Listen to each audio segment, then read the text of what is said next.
कि मैं इस परिवार का एक सदस्य हूँ जी। मेरा पैशन टीचिंग, बच्चों को, स्टूडेंट्स को ट्रेन करना।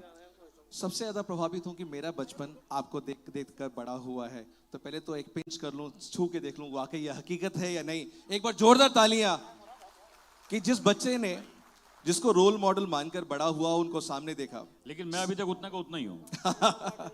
सर, मैंने अभी आपको सुना 45 इयर्स और 3 जनरेशन आप काम कर चुके हैं। तो मैं ये जानना चाहूंगा, राकेश बेदी जी जो करियर स्टार्ट किया, वो बीच में स्ट्रगल, नेम फेम और यहाँ तक आने के लिए क्या रहस्य है जो मेरे यूथ में जो बच्चे बैठे हैं वो, और एक एज अ पेरेंटिंग में चाहूंगा कुछ टिप्स दें कि आज के पेरेंट्स और स्टूडेंट्स में एक जनरेशन गैप बोलते हैं, बट उस गैप को आपने फिल किया है अपनी अदाकारी के साथ, अपनी क्वालिटी के साथ।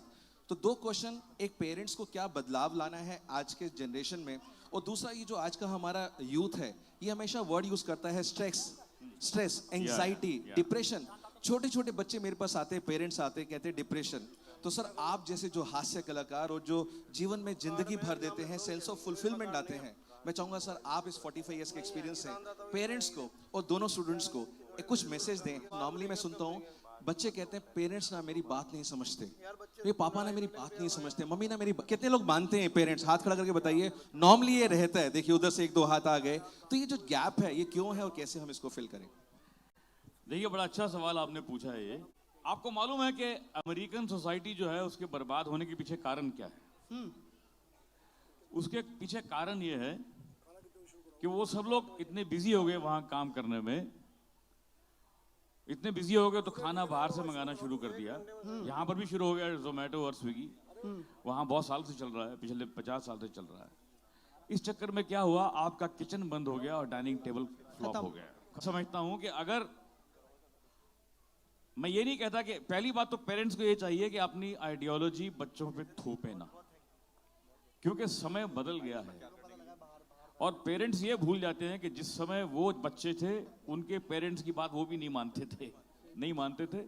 तब थोड़ा लिहाज ज्यादा था, आंख का लिहाज ज्यादा था, जुबान का लिहाज ज्यादा था, समाज का लिहाज ज्यादा था। अब थोड़ा सा कम है, लेकिन वो तो वक्त बदलता है तो हर चीज बदलती है। तो मैं ऐसा मानता हूं कि पहली बात तो पेरेंट्स ये मान लें कि भाई ये बच्चे हमारे एरा में नहीं चल रहे, हमारे युग में नहीं चल रहे, युग बदल गया है, आगे बढ़ गया है।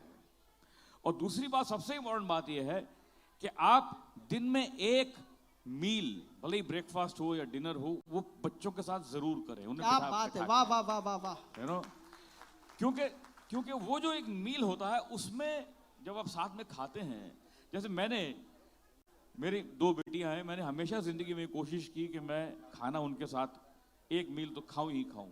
अगर बाहर कहीं ट्रैवल कर रहा हूं तो बात अलग है, क्योंकि वो जब साथ में खाते हैं तो उसमें अपने आप कुछ बातें निकलती है। पापा कल ये न्यूज पढ़ी थी, इसमें इसका क्या मतलब हुआ, यू नो, या पापा कल मैंने फिल्म देखी उसमें एक शेर आया, इसका क्या मतलब हुआ, या एक कुछ मैंने बात देखी उसमें ये बात कही, इस वर्ड का मतलब क्या होता है, ये वर्ड कहां से आया।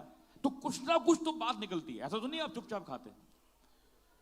तो मैं कोशिश करता हूं कि अपने बच्चों को पहले मैं सीधी बात करके कुछ ज्ञान देने की कोशिश करूं।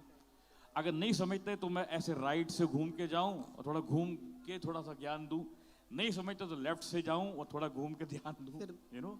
अगर फिर भी नहीं समझते तो कोई ऐसा एग्जाम्पल देखूं, उनको बोलूं कि देखो उस आदमी ने ऐसा किया, उसके साथ क्या हो रहा है। तो ये जो साथ में बैठकर, क्योंकि बच्चे जो हैं, अब इतना समय तो है नहीं कि आप तीनों मिले एक साथ खा लेंगे, या बच्चे भी स्कूल जा रहे हैं भाई, उनको भी पढ़ना है, उनके भी एग्जाम है, उनकी पढ़ाई है, उनका बाहर सोशल लाइफ भी है। आजकल अगर यंग है तो सबकी गर्लफ्रेंड भी है। तो ये सब करना है, तो कम से कम एक ऐसा मील तो हो, एक ऐसा खाने का समय तो हो जब साथ में बैठें, क्योंकि उसमें फिर बहुत सारी बातें निकलती हैं।